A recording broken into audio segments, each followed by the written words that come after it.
अस्सलाम वालेकुम दोस्तों, आज की इस वीडियो में हम कंपैरिजन करने वाले हैं Oppo F7 का Huawei के P20 Lite के साथ। तो सबसे पहले जो मैं आपको ये बताने वाला हूँ कि इसमें आपको स्पेक्स क्या मिलेंगे। उसके बाद मैं आपको बताऊँगा कि इन दोनों में से आपके लिए कौन सा मोबाइल बेस्ट रहेगा, और अगर ये दोनों मोबाइल नहीं खरीदना चाहिए तो फिर कौन सा मोबाइल ख़रीदना चाहिए। तो सबसे पहले हम स्पेक्स के से कंपेरिजन कर लेते हैं। तो जिसमें सबसे पहली चीज़ आ जाती है वो डिस्प्ले आ जाती है। तो डिस्प्ले में आपको Oppo F7 में 6.23 इंच की LTPS पैनल मिल जाता है फुल HD प्लस रेजोल्यूशन के साथ। और उसके साथ साथ आपको टालर डिस्प्ले मिल जाती है, 19:9 की एस्पेक्ट रेशो मिल जाती है। जबकि दूसरी तरफ अगर हम बात करें Huawei P20 Lite की, तो वहाँ पे आपको 5.8 इंच की LTPS पैनल मिल जाता है, और वो भी आपको फुल व्यू डिस्प्ले यानी कि नैरो बेजल वाली डिस्प्ले मिल जाती है, और 18:9 की एस्पेक्ट रेशो मिल जाती है। तो यहाँ पे थोड़े से ऑप्शन गड़बड़ है, वो ये है कि इसमें आपको गोरिल्ला ग्लास की प्रोटेक्शन मिल जाती है Oppo F7 में, जबकि आपको Huawei P20 Lite में गोरिल्ला ग्लास की प्रोटेक्शन नहीं मिलती। दोनों की रेजोल्यूशन जैसे कि मैं बता चुका हूँ फुल HD प्लस रेजोल्यूशन है। तो ओवरऑल डिस्प्ले के लिहाज से Oppo F7 ज़्यादा बेहतर है। ज़्यादा बेहतर यूँ है क्योंकि उसकी डिस्प्ले काफ़ी बड़ी है और खूबसूरत डिस्प्ले है। और अगर हम अब बात करें परफॉर्मेंस के वाले से, तो यहाँ पे काफ़ी ज़्यादा मसला आ जाता है। परफॉर्मेंस में आपको Huawei P20 Lite में Huawei का जो अपना मेड है Kirin 659 प्रोसेसर वही मिलता है, जबकि Oppo F7 में आपको Helio P60 प्रोसेसर मिल जाता है जो कि MediaTek का प्रोसेसर है। और अगर हम GPU की बात करें तो आपको Mali T30 GPU मिल जाता है Huawei P20 Lite में, जबकि आपको Oppo F7 में Mali G72 GPU मिल जाता है। यहाँ तक तो आप सोचेंगे कि क्योंकि MediaTek का प्रोसेसर है Oppo F7 में तो नहीं लेना चाहिए, जबकि ऐसा नहीं है।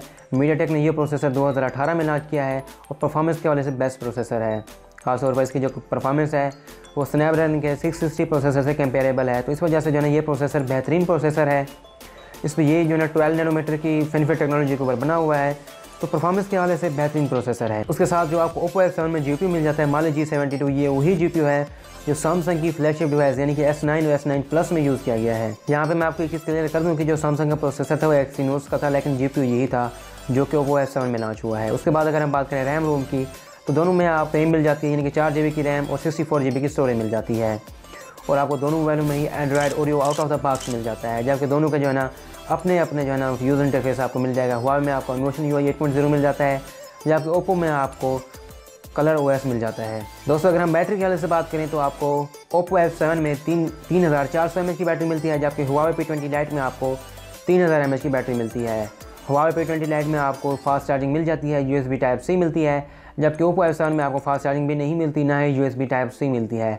लेकिन यहाँ पे एक इशू आ रहा है कि जो Huawei P20 Lite है वहाँ पे ज़्यादातर लोगों के पास फास्ट चार्जिंग का इशू आ रहा है, और जो उनकी चार्जिंग है वो 3-3 घंटे में कंप्लीट होती है। तो टाइमिंग के लिहाज से Oppo F7 ज़्यादा बेहतर है, लेकिन फास्ट चार्जिंग के लिहाज से हम कह सकते हैं कि Huawei P20 Lite भी अच्छा है। अगर हम बिल्ड की बात करें तो दोनों मोबाइलों में ही आपको फ्रंट साइड के ऊपर डिज़ाइन में नाच मिल जाता है, यानी कि iPhone 10 की तरह। उसके अलावा आपको ये नाच iPhone 10 की तरह तो है लेकिन छोटा है iPhone 10 से।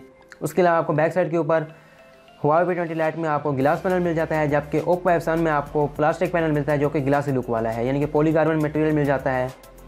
तो बिल्ड के लिहाज से खूबसूरती की अगर हम बात करें तो Oppo F7 खूबसूरत ज़रूर है, लेकिन Huawei P20 Lite इससे ज़्यादा खूबसूरत है और बेहतर है बिल्ड क्वालिटी के लिहाज से। हाँ, उसमें गिलास है तो टूटने के चांस भी ज़्यादा हैं। अगर हम कैमरे की बात करें तो आपको Oppo F7 में 16 मेगापिक्सल का कैमरा मिल जाता है जिसका अपर्चर f1.8 है, जबकि Huawei P20 Lite में आपको Huawei Mate Lite की तरह 16+2 मेगापिक्सल का डबल कैमरा मिल जाता है जिसका अपर्चर f2.2 है। और अगर हम फ्रंट कैमरे की बात करें तो आपको Huawei P20 Lite में 16 मेगापिक्सल का फ्रंट कैमरा मिलता है, जबकि Oppo F7 में आपको जो फ्रंट कैमरा मिलता है वो 25 मेगापिक्सल का है। तो दोनों में ही आपको 4K रिकॉर्डिंग नहीं मिलती। अगर आप कैमरा परफॉर्मेंस की बात करते हैं तो नो डाउट इसमें Oppo F7 ज़्यादा बेहतर है, भले फ्रंट कैमरा हो गया भले इसका बैक कैमरा हो गया। खासतौर पर Oppo F7 का बैक कैमरा लो लाइट में ज़्यादा बेहतर है, और आउटडोर लाइटिंग में भी Oppo F7 का जो कैमरा है वो ज़्यादा बेहतर है, उसका अपर्चर कम यानी कि बड़ा है। तो इस लिहाज से आपको परफॉर्मेंस कैमरे के लिहाज से Oppo F7 ज़्यादा अच्छी परफॉर्मेंस देगा। दोस्तों अगर प्राइस की बात करें तो प्राइस में 4000 का डिफरेंस है, यानी कि जो लॉन्चिंग प्राइस है Oppo F7 की 39,999 रुपये है, जबकि Huawei P20 Lite की 35,999 रुपये है। तो 36,000 का ये है, 40,000 का वो है, 4000 का फ़र्क है। लेकिन यहाँ पे आपको बेटर ऑप्शन मिल जाता है Oppo F7 में कि आपको परफॉर्मेंस अच्छी मिलती है, कैमरा अच्छा मिल जाता है, बैटरी अच्छी मिल जाती है, डिस्प्ले बड़ी मिल जाती है। तो मेरा मशवरा यही है कि अगर आपका बजट इतना है तो आप Oppo F7 बाय कर सकते हैं। हाँ, आपको Huawei P20 Lite का एक फ़ायदा मिलता है, वो ये है कि इसमें आपको रीसेल वैल्यू काफ़ी अच्छी मिल जाती है। इसके अलावा इसमें आपको कोई भी फ़ायदा नहीं मिलेगा। तो मेरा मशवरा यही है कि आप Huawei P20 Lite और Oppo F7 में से Oppo F7 बाय कर लें, लेकिन अगर आपको रीसेल वैल्यू अच्छी चाहिए तो डेफिनेटली आपको Huawei P20 Lite की तरफ जाना पड़ेगा। तो आई होप दोस्तों आपको ये वीडियो पसंद आएगी। अगर आप इस तरह की मज़ीद वीडियोज़ देखना चाहते हैं तो चैनल को सब्सक्राइब कर सकते हैं और अगर आपको कोई मसला हो तो आप मुझे कमेंट में बता सकते हैं। दोस्तों मैं हूं आमिर, आप देख रहे हैं उर्दू टेक। अल्लाह हाफिज़।